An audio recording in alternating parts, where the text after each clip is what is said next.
Arcadian Vanguard presents The Wrestling News in your daily wrestling newscast for Saturday, November 5th, 2022. Good morning, I'm Mike Sempervive.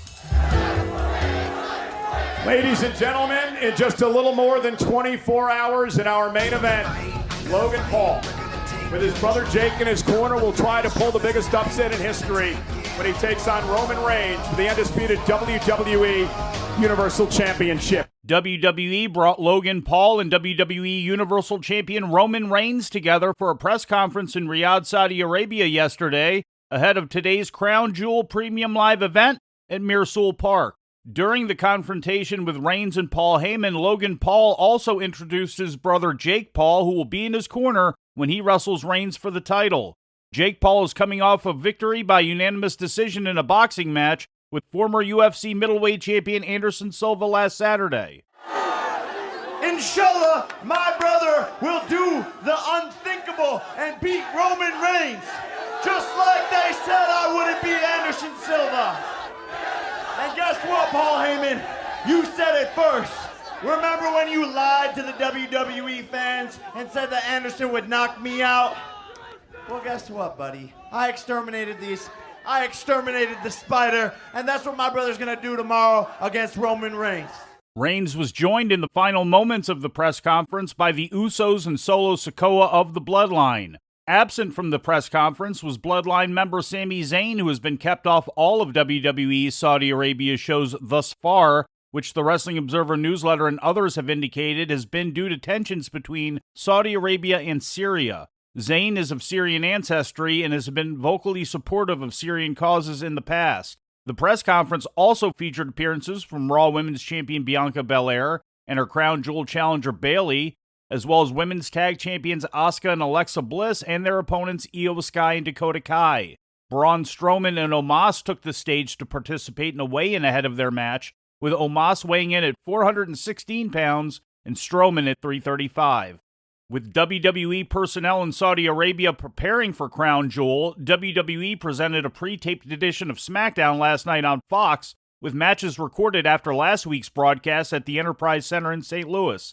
In the main event, Gunther defeated Rey Mysterio to retain the Intercontinental Championship, pinning him after a clothesline. Gunther into the second rope. Rey looking for a 619 and picked out of the air with a boot by Gunther. In the Intercontinental Champion with another clothesline. Cover on Mysterio, hook of the leg, and it's over. Here is your winner, and still the Intercontinental Champion, Gunther! What a performance by Rey Mysterio. But in the end, the ring general, who is proving to be one of the most dominant Intercontinental champions in many years here in WWE. Earlier in the show, the Usos got into a brawl during an in-ring promo segment with the Brawling Brutes team of Ridge Holland and Butch, their opponents today at Crown Jewel, as well as the New Day's Xavier Woods and Kofi Kingston, who took exception to the Usos threatening their record for the longest tag team title reign in WWE history. New Day challenged the Usos to a title match next week should they successfully defend today against Holland and Butch. The Usos are currently 9 days away from breaking the New Day's record of 483 days. In other results, Braun Strowman attacked MVP, the manager of Omos, during a promo segment. Liv Morgan pinned Sonya Deville in a no disqualification match. LA Knight pinned Ricochet, and Shayna Baszler put Natalya to sleep with the Kirifuda clutch. AEW Rampage was live last night on TNT from Boardwalk Hall in Atlantic City, New Jersey. In the opening match, Orange Cassidy pinned Katsuyori Shibata to retain the All-Atlantic Championship, putting him down with 2 orange punches. Joining Tony Schiavone, Jim Ross, and Excalibur in the broadcast booth for the match was former World Heavyweight Champion Mike Tyson. Charging into the ropes, looking for the peak. Oh, no! Orange punch, the second one lands. 1, 2, 3. Yeah! There you Winning go. this match and still the AEW All-Atlantic Champion, Orange Man, what a great match. Legendary. In the main event, the team of TNT champion Wardlow and Ring of Honor World TV champion Samoa Joe defeated the Gates of Agony when Wardlow pinned Bishop Khan after a series of 4 power bombs. In other results, Britt Baker and Jamie Hayter beat Sky Blue and Madison Rayne when Hayter pinned Rayne. Interim World Women's Champion Toni Storm attacked Hayter after the match, but was laid out with her own belt by Baker. Also, Ricky Starks made his first TV appearance in 5 weeks, delivering an in-ring promo in which he announced he'd be entering the AEW World Title Eliminator Tournament. With some injury news, here is the Wrestling News' Lou Kipilman. R-Truth is believed to have suffered a torn quadriceps tendon, according to Figure 4 Online. Truth sustained the injury last Tuesday on NXT during a match with Grayson Waller, while executing a dive to the outside of the ring.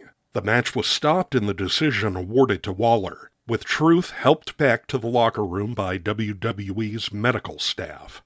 Although no return date has been made public, the type of injury sustained typically requires surgery and months of rehabilitation. For the Wrestling News, I'm Lou Kipilman.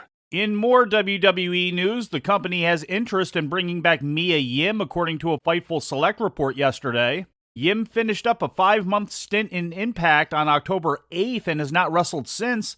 She was under contract to WWE previously from 2018 to 2021, joining the Retribution faction under the ring name Reckoning for her final months in the company before being cut in November of last year. There was no exact date given for Yim's return, but it is expected to be soon. Yim is the wife of current AEW performer and fellow former NXT roster member Keith Lee.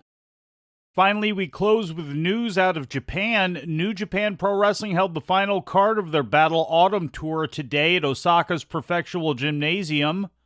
In the main event, Will Ospreay made the third defense of his IWGP United States title, defeating Tetsuya Naito with a Stormbreaker in 30 minutes and 7 seconds. After the match, Ospreay made an open challenge for November 20th's historic crossover show that features both New Japan and Stardom talent.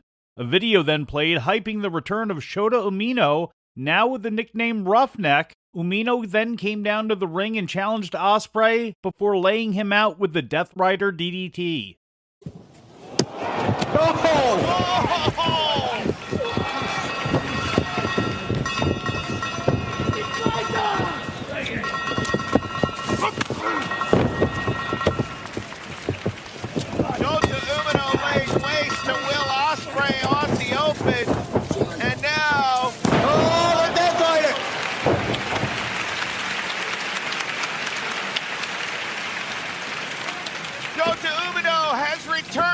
Japan and has just flattened Will Ospreay. FTR's Dax Harwood and Cash Wheeler retained the IWGP World Tag Team titles with a victory over the Great Okan and Jeff Cobb, which is the duo's second title defense. The pair also defeated Okan and Cobb's United Empire teammates Aussie Open last month in London. And the finals of the inaugural IWGP World Television title tournament are now set. At today's show, Red Narita upended Sonata and Zack Sabre Jr. knocked off Evil.